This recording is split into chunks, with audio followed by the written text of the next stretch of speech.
નમસ્કાર ખેડૂત મિત્રો, હું છું રસિક મોલિયા, એજીઓ મારુતિ સીડ્સ ગુજરાત. તો આજે આપણે એક જીરુના ફિલ્ડ વિઝિટ માટે આવેલા છીએ, જ્યાં એજીઓ મારુતિ સીડનું હરિયાળી 5 જે જીરાનું બિયારણનું વાવેતર કરેલું છે. તો આપણે ખેડૂતોનો અભિપ્રાય લઈએ કે એને બિયારણ કેવું લાગેલું છે. નમસ્કાર. નમસ્કાર. શું નામ તમારું? અશ્વિનભાઈ નથુભાઈ પરમાર, ગામ સણોસરા, તાલુકો ચોટીલા અને જિલ્લો સુરેન્દ્રનગર. બરાબર.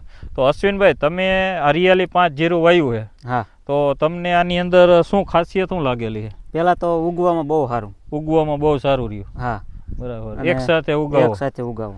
બરાબર. અને વિકાસ પણ સારો. વિકાસ સારો, ડાળું ફૂટવામાં સારું. બરાબર. અને આમ દોડવા વધારે આવે, ફ્લાવરિંગ વધારે. બરાબર. હવે મિત્રો, આ જે છે ને, આ તમને આની ખાસિયત છે કે ઉગાવો સારો આવે, એના માટે છે આ મેક ટેકનોલોજી. મિત્રો તમે જો આ મેક ટેકનોલોજીની જે આ જીરાની અંદર ટ્રીટમેન્ટ કરેલું છે કે જેનેથી જીરું સૌથી પહેલાં અને એક સાથે ઉગાવો આવી જાય છે. તો આ જે હરિયાળી 5 જીરું છે એનો ઉગાવો એક સમાન એક સાથે આવેલો છે. તમે આ જે જોઈ શકો છો, આજે આ જીરું 60 દિવસનું થયું. સુરેશભાઈ, કેટલા દિવસનું? 60 દિવસનું જીરું તમારે થયું. તો તમને કેવું લાગેલું આમાં ઉગાવો ને એવું બધું? સારું લાગેલું હે ને?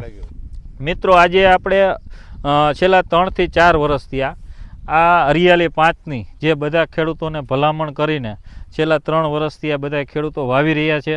અને આજ સુધી મારી દ્રષ્ટિએ એક પણ સિંગલ કમ્પ્લેન નથી. એનું એ આ હરિયાળી 5 છે કે જેની અંદર મેક ટેકનોલોજીનો પટ મારેલો છે.